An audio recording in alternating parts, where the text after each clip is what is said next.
আসসালামু আলাইকুম। Chart canvas চ্যানেলে সবাইকে স্বাগতম। আশা করি সবাই ভালো আছেন। আজকে আমরা একটা নতুন ভিডিও নিয়ে এসেছি। আজকের ভিডিওতে আমরা ডিএসই এক্স ইন্ডেক্সের এনালাইসিস করার চেষ্টা করব। একই সাথে মার্কেট নিয়ে এবং মাইক্রো ফাইন্যান্স নিয়ে কিছু আলোচনা করার চেষ্টা করব, যেটা হয়তো আমাদেরকে মার্কেটকে আরো ভালোভাবে বুঝার জন্য সাহায্য করবে। ভিডিও শুরু করার আগে আমি জাস্ট একটা কথা একটু বলে নেই। সেটা হলো যে বাংলাদেশের যে বন্যা পরিস্থিতি, এই পরিস্থিতিতে আপনারা চাইলে বেশ কিছু অর্গানাইজেশনে ডোনেট করতে পারবেন। তো যেমন এইখানে বিকাশ যে অ্যাপ আছে, ওই অ্যাপ থেকে আপনারা বাংলাদেশ আর্মড ফোর্সেস ডিভিশনের রিলিফ ফান্ড অথবা বাংলাদেশ আর্মির relief fund, red red Crescent society এবং বৈষম্য বিরোধী ছাত্র আন্দোলনের যে ফান্ড, এটাতেও করতে পারবেন। প্লাস বাংলাদেশ নেভির ডোনেশন ফান্ডে আপনারা ডোনেট করতে পারবেন। ব্র্যাকে ডোনেট করতে পারবেন। এছাড়া আরো অনেকগুলা আছে। আমি মোটামুটি যারা বন্যার সাথে ডিরেক্ট কাজ করতেছে তাদের কথা বললাম। ও আচ্ছা, আরেকটা বাদ পড়েছে। তো এইখানে আপনারা চাইলে আসমান্না ফাউন্ডেশনও ডোনেট করতে পারবেন। আই থিংক আসমান্না ফাউন্ডেশন এইখানে আছে। আমাদের আগের ভিডিওতে আমরা সেটা দেখিয়েছিলাম। এই যে আসমান্না ফাউন্ডেশনে আপনারা ডোনেট করতে পারবেন। তো এই ভিডিওটা আসলে কোনো বিজ্ঞাপন বা এরকম কিছু না। আমি চাচ্ছি যে আসলে আমার এই চ্যানেলে যারা অডিয়েন্স আছেন তারা যদি ব্যাপারটা জানেন, তারা হয়তো কিছু টাকা যদি ডোনেট করে সেটা হয়তো কারো না কারো উপকারে আসবে। সেজন্য এই জিনিসটা শেয়ার করা। তো এটা কিন্তু কোনো প্রমোশনাল ভিডিও না। এটাকে কেউ প্রমোশনাল ভিডিও ভেবে ভুল করবেন না। আর একই সাথে আমি বলে রাখতেছি যে এই ডোনেশনে আপনারা চাইলে ৳১০ থেকে শুরু করে যেকোনো অ্যামাউন্ট ডোনেট করতে পারবেন। তো আমার একটা হাম্বল রিকোয়েস্ট থাকবে যে এই ভিডিওটা শুরু করার আগে আপনারা সবাই যদি অন্তত ৳১০ করে আপনাদের বিকাশ অ্যাপ থেকে গিয়ে ডোনেট করে আসুন। অথবা এই ভিডিওটা ভালো লাগলে আপনারা যদি আমার প্রতি কৃতজ্ঞতা স্বরূপ অথবা টোকেন অফ থ্যাংকস হিসেবে কিছু করতে চান, সেক্ষেত্রে আমার আপনাদের প্রতি রিকোয়েস্ট থাকবে যে বিকাশ অ্যাপে গিয়ে এইখানের যেকোনো একটা ফান্ডে আর্মি রিলিফ ফান্ড, বৈষম্য বিরোধী ছাত্র আন্দোলন, রেড ক্রিসেন্ট সোসাইটি, নেভির রিলিফ ফান্ড অথবা ডিফেন্সের রিলিফ ফান্ড এবং আসন্না ফাউন্ডেশন, তো যেকোনো একটা ফান্ডে আপনারা গিয়ে ৳১০ থেকে শুরু করে যেকোনো অ্যামাউন্টের একটা টাকা যদি ডোনেট করেন, আমি খুবই খুশি হব। এবং আপনারা চাইলে সেটা কমেন্টে জানাতে পারেন। আমার হয়তো কমেন্টটা দেখে খুব ভালো লাগবে। তো আমি কথা না বাড়িয়ে মূল ভিডিওতে আসি। ভিডিওতে আ আ আসলে আমাদের ১ম যেই জিনিসটা আমার সামনে আপনারা যেটা দেখতে পাচ্ছেন, এটা হলো ডিএসই এক্স ইন্ডেক্সের চার্ট। তো এই চার্টটা আমরা আজকে এনালাইসিস করার চেষ্টা করব। তার আগে আরেকটু বলে নিচ্ছি যে আজকের ভিডিওটা হয়তো অনেকেই পছন্দ নাও করতে পারেন। সো এই ভিডিওটা আসলে মেক করা আমার জন্য একটু টাফ ডিসিশন ছিল যে ভিডিওটা আমি করব কিনা। বাট পরে মনে হলো না, আমি আমার মতামত শেয়ার করি। সেক্ষেত্রে আসলে কেউ যদি সেটা দেখে উপকৃত হয় তাহলে তো খুবই ভালো। আর উপকৃত না হলেও আসলে কিছু করার নাই। সো আপনারা যদি আসলে আ মনে হয় যে না, এই ভিডিও দেখে উপকার হতে পারে, আপনারা জাস্ট দেখে রাখতে পারেন। সেক্ষেত্রে হয়তো আপনাদের একটু সাবধানী হতে সাহায্য করবে। যাই হোক, কথা না বাড়িয়ে ভিডিও শুরু করি। সো আজকের ভিডিওতে আমরা ডিএসই ইন্ডেক্স এর এনালাইসিস করব। বাট এই এনালাইসিসটা একটু লং টার্ম বেসিস এ আমরা করতে চাই। সো আমরা উইকলি চার্টে চলে যাই। উইকলি চার্টে গেলে আমরা যেটা করব যে আ লাস্ট যেই এইখানে একটা বুল রান ছিল, যেটা ছিল ২০১৭ থেকে ১৭ বা ১৮ র সময় একটা বুল রান ছিল। তারপর ২০২১ এর দিকে একটা বুল রান ছিল। তো এই ২ টা রানকে আমরা যদি একটু কানেক্ট করার চেষ্টা করি, তো একই সাথে এইখানে কিন্তু আমাদের চলে এলো ২০০০ আই থিংক ১৪ র মতো। ইয়েস, তো ১৪ র দিকেও ছোট একটা রান ছিল। সো এই রানটাও চলে আসলো আসলে। তো আমরা এটাকে কানেক্ট করলাম। কানেক্ট করে এটাকে একটু এক্সটেন্ড করে দেই। তো এই এক্সটেন্ড করে দিলাম। এখন আমরা যেটা করব যে এই আ লাইনটাকে আমরা ক্লোন করে এই লাইনটাকে দেখেন নিচে নিয়ে আসতেছি। তো এই লাইনটাকে যদি নিচে নিয়ে আসি, সেক্ষেত্রে আমরা দেখতে পাচ্ছি যে আমাদের মার্কেট বা আমাদের আ ডিএসইএক্স ইন্ডেক্স একটা মোটামুটি একটা চ্যানেল ধরে আগাচ্ছে। যেখান থেকে একটা এই যে এখান থেকে কারেক্স আ শন বা এখান থেকে একটা সাপোর্ট পেয়ে আবার মার্কেটটা উঠে যাচ্ছে। একটা চ্যানেল ধরে আগাচ্ছে। এটা কিন্তু মোটামুটি একটা ভালো বলা যাচ্ছে বা আমরা অলমোস্ট এই চ্যানেলের বটমে আছি। বাট এখানে একটা সমস্যা যেটা আমি দেখতে পাচ্ছি, সেটা হলো যে এইখানে যদি আবার আমাদের যে ২০০০ আ ২১ সালের যে বুল রানটা প্লাস আমাদের মার্কেট ফ্লোর থেকে তুলে দিল যখন, তখনের এই সময়ের মধ্যে যদি আমি একটা লাইন ড্র করি, তো এই লাইনটা হবে অনেকটা এরকম। তো আমরা দেখতে পাচ্ছি যে এইখানে যদি আসলে আমরা আ যেই শ্যাডো পার্টটা এটা যদি বাদ দেই, শুধুমাত্র বডি পার্টটা যদি রাখি, তাহলে আমরা দেখতে পাচ্ছি যে আগের বডির পার্টটুকুতে এখন কিন্তু আমাদের শ্যাডোটা এসেছে এবং সেখান থেকেই মার্কেট কিন্তু উল্টা দিকে চলে গিয়েছে। মানে এখানে আসলে একটা রেজিস্ট্যান্স ফেস করেছে মার্কেট। তো যেটা ফলে আসলে এখান থেকে কিছুটা কারেকশন এ আছে। এখন আমরা একটা জিনিস একটু আপনাদেরকে দেখাই। যে এই যে উপরের লাইনটা এটা যদি আপাতত রিমুভ করে দেই, আপাতত রিমুভ করে দিলে আপনারা হয়তো এই প্যাটার্নটার সাথে অনেকেই পরিচিত হবেন। সেটা হলো যে এটা একটা ট্রায়াঙ্গেল প্যাটার্ন।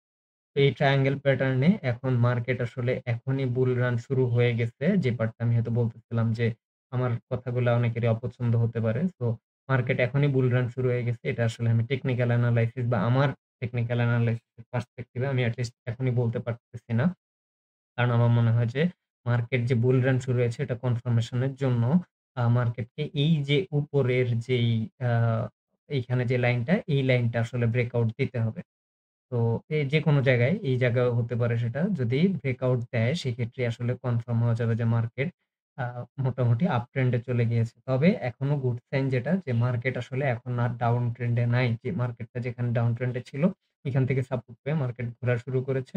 এখন যেটা হতে পারে মার্কেট আরো আ নিচে চলে যাবে বা আরো লোয়ার লো ক্রিয়েট করবে এরকমটা আমি বলতেছি না।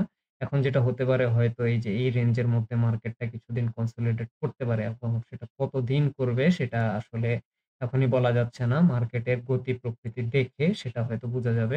সেটা হতে পারে যে এইখান থেকেও ঘুরে যেতে পারে অথবা মার্কেটটা কিছু কনসলিডেট করে তারপর ঘুরে একটু রিট্রেস করে তারপর হয়তো মার্কেট উঠে যেতে পারে।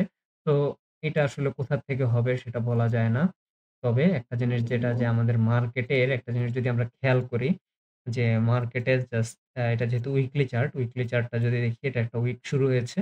বাট তার আগের ২ উইকে যদি দেখি যে এইখানে কিন্তু আমাদের ভলিউমটা বেশ ভালো ছিল। এই উইকটাতে তো খুবই ভালো ছিল।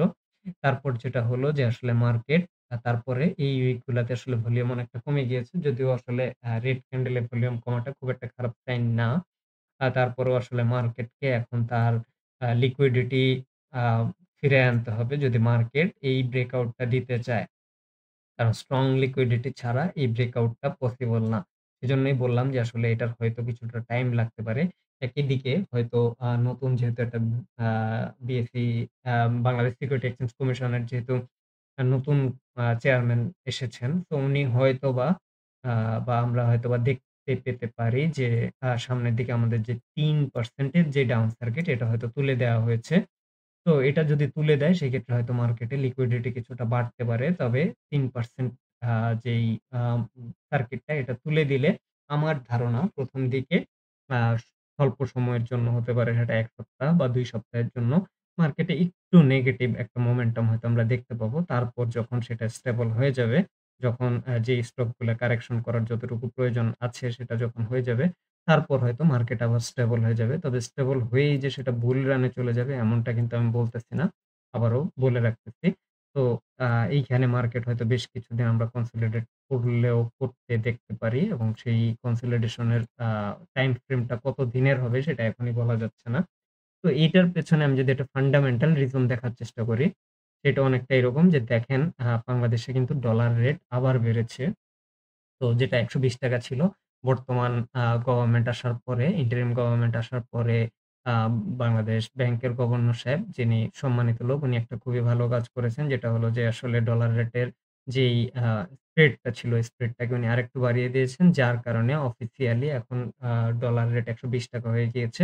তো এইটারও আপনারা যারা আমাদের চ্যানেলে নিয়মিত আছেন, তারা হয়তো জানেন যে এই মনিটারি পলিসি গুলার পরিবর্তনের ফলে কি আ প্রভাব পড়ে স্টকে। এবং যারা জানেন না তাদের জন্য আমি এইখানে আমাদের একটা ভিডিও লিংক করে দিব। এই ভিডিওটা একটু দেখে নিলে আপনারা আরো আইডিয়া পাবেন। যাই হোক, তো ডলার রেটটা যেহেতু একটু বেড়েছে, সেটার ইনিশিয়ালি মার্কেটে সেটার একটু নেগেটিভ রেজাল্ট আসতে পারে। বাট লং টার্ম এ কিন্তু সেটা হয়তো ভালো কিছুই হবে। তারপরে একই সাথে আমাদের যেই ব্যাংকের ইন্টারেস্ট রেটটা কিন্তু ব্যাংক অথবা আমাদের টোটাল ওভারঅল ইকোনমির ইন্টারেস্ট রেটটা কিন্তু আরেকটু বাড়বে। সেটাও কিন্তু সেম আমাদের স্টক মার্কেটে কিন্তু সেটার একটা নেগেটিভ ইমপ্যাক্ট আসবে। বাট আবার সেটা আসলে একটা সময় কনজিউম করে নিবে। আ ইনিশিয়ালি একটু নেগেটিভ আ ইফেক্ট আসতে পারে। সো যেটা আসলে লং টার্ম না বা যেটা সাস্টেইন করবে না হয়তো। সেক্ষেত্রে হয়তো কিছুটা ডাউন হয়ে কত ডাউন হচ্ছে আমি আসলে বিস্তারিত যাচ্ছি না। বাট এই যে একটা চ্যানেল দেখালাম, আমার ধারণা যে অথবা আমার এক্সপেকটেশন ও তাই আসলে যে এই চ্যানেলের মধ্যেই মার্কেট হয়তো কিছুদিন প্লে করবে। তারপর হয়তো মার্কেট যখন সে তার লিকুইডিটি পাবে তখন হয়তো একটা ব্রেকআউট দিবে। দিয়ে রিটেস্ট করে মার্কেট উঠে যাবে। তো এই তো গেল মোটামুটি ফান্ডামেন্টালি বুঝার চেষ্টা করলাম। এখন চলেন আরেকটু ব্রেকডাউন করে জিনিসগুলা দেখি। তো ব্রেকডাউন করতে গেলে ১ম এই যে জিনিসটা দেখতে হবে সেটা হলো যে আমরা DS30 যেই আ ডিএসই ঢাকা স্টকের ৩০ টা টপ কোম্পানিকে নিয়ে ডিএস-30 করা হয়। তো ডিএস-30 ইন্ডেক্সের আমরা একটু এনালাইসিস করি। তাহলে হয়তো আমরা কিছুটা বুঝতে পারবো যে মার্কেটকে যারা লিড দেয় যে এই ৩০ টা কোম্পানি তারা এখন কি অবস্থায় আছে। তো এদের ক্ষেত্রেও সেম আমি যদি এইখান থেকে একটা লাইন ড্র করা শুরু করি, এইখানে দেখতেই পাচ্ছেন যে মোটামুটি উপর সার্কিটে কিন্তু একটা অলওয়েজ একটা রেজিস্ট্যান্স মেইনটেইন করে আসতেছে। সো এটাকে যদি আমি একটু ক্লোন করি, তো আমি দেখতে পাচ্ছি যে এইখানে এই যে ডিএস-30 এটাও কিন্তু একটা চ্যানেল ক্রিয়েট করেই চলে এবং এই চ্যানেলের আমরা কিন্তু মোটামুটি বটম এর দিকেই আছি আসলে বা বটম থেকেই কিন্তু সে একটা আ সাপোর্ট নিয়ে উঠে যাচ্ছে। এটা কিন্তু আমি উইকলি চার্টে আছি। তো উইকলি চার্টেও আমরা দেখতে পাচ্ছি যে বটম থেকে আসে এবং এই যে এই জোনটা দেখেন আপনারা খেয়াল করলে দেখবেন যে এই জোনটা দেখেন এই জোনটা কিন্তু মোটামুটি একটা আগের সময় কিন্তু এই জোনটাতে কিছুদিন ছিল। সো এখনো হয়তোবা এই জোনটাতে আমরা কিছুদিন দেখলেও দেখতে পারি। অথবা এই যে এই টাইমটাতেও দেখেন এটা যদি একটা ফ্লোরের সময়ের বাট এই জোনটাতে আমরা হয়তোবা কিছুদিন মার্কেটকে প্লে করতে দেখলেও দেখতে পারি। তো বুঝতেই পারতেছেন যে এই জায়গাটায় আসলে সবসময় কিছুটা কনসলিডেট করে। তো এইবারও হয়তো সেরকমটাই হতে পারে। তারপর মার্কেটকে বর্তমানে সবচেয়ে বেশি সাপোর্ট দিচ্ছে যে সেক্টর বা যেই সেক্টরের উপর ভর করে মার্কেট এগিয়ে যাচ্ছে, ব্যাংকিং সেক্টর। চলেন ব্যাংকিং সেক্টরের একটু এনালাইসিস দেখা যাক। তো ব্যাংক সেক্টরের যদি আমি দেখি, সেক্ষেত্রে উইকলি চার্ট থেকে দেখব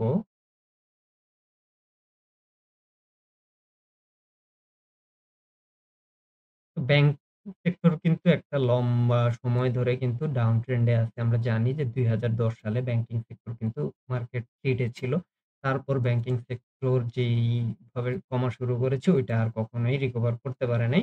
তো আমরা যদি ২০১৮ সাল থেকেও ধরি, 18 র সময় বা ১৭-১৮ থেকে তাহলে দেখতে পাবেন যে মা আ ব্যাংকিং সেক্টর এইখানে যে পরিমাণে একটা রেজিস্ট্যান্স ক্রিয়েট করেছে, এই রেজিস্ট্যান্স টাকে কিন্তু সে অলওয়েজ মোটামুটি আ রেসপেক্ট করে আসতেছে। যে এই জায়গাটায় দেখেন যে মার্কেট সেম এই জায়গায় গিয়েই কারেকশন আবার শুরু করেছে। এটা কিন্তু উইকলি চার্টে আছি আমরা। তো এখন এইখানে ব্যাংকিং সেক্টর কিন্তু ভালো করতেছে। আমরা যদি একটা জিনিস খেয়াল করেন এইখানে, আমরা যেই ৩ টা টাইম ফ্রেম দেখাচ্ছি, এই যে এই সময়ে মার্কেটে যেই পরিমাণ আ লিকুইডিটি ছিল এবং এই সময়েও যেই পরিমাণ লিকুইডিটি ছিল এখন কিন্তু ওই পরিমাণ লিকুইডিটি নাই। ভলিউমটা যদি দেখেন তো আমাদের ব্যাংকিং সেক্টরে যদি একটা ব্রেকআউট আসে, ব্যাংকিং সেক্টরের ব্রেকআউটটা হয়তো খুবই দ্বারপ্রান্তে বা কাছাকাছি আস আছে ব্রেকআউটের। তো এইখান থেকে যদি একটা ব্রেকআউট দিতে পারে, সেই ক্ষেত্রে হয়তো লিকুইডিটিটাও যদি বাড়ে একই সাথে, যেটা আসলে আমাদের ওভারঅল বা ওভারঅল মার্কেটে একটা ইমপ্যাক্ট ফেলবে।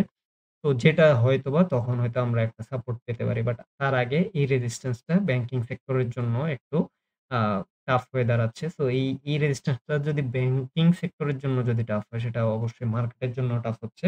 কারণ বর্তমানে কিন্তু মার্কেটে সবচেয়ে বেশি কন্ট্রিবিউট করতেছে এই ব্যাংকিং সেক্টরই। ব্যাংকিং সেক্টরের পর আমরা আরেকটা মোটামুটি একটা অথেন্টিক একটা সেক্টর দেখে আসি। সেটা হলো যে ফার্মা সেক্টর। ফার্মা সেক্টরে যদি আমরা এইখানে একটা লাইন ড্র করার চেষ্টা করি। তো এই লাইনটা হবে অনেকটা এরকম।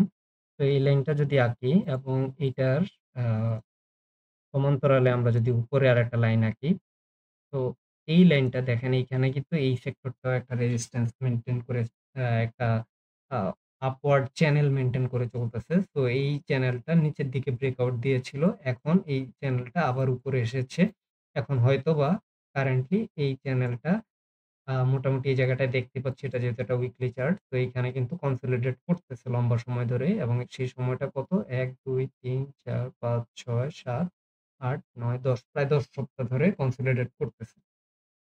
তো এইখান থেকে এই কনসলিডেশন শেষ করে ফার্মাসিউটিক্যাল সেক্টর যদি তার পুরোপুরি যে শক্তি সেটা যদি ফিরে পায়, এই যে দেখতে পাচ্ছেন এখানে ডে চার্টে আসলে দেখা যাচ্ছে যে কনসলিডেট করতেছে এবং সে কিন্তু এই সাপোর্টটাকে এই যে সাপোর্টটাকে কিন্তু রেসপেক্ট করতেছে প্রতিবারই। তো এইখানে কনসলিডেট করতে আ ফার্মা সেক্টরটা যদি তার শক্তি ফিরে পায়, সেক্ষেত্রে ফার্মা সেক্টর যদি একটা মুভমেন্ট শুরু করে সেটার রিফ্লেকশন হয়তো আমরা মার্কেটেও দেখতে পাবো।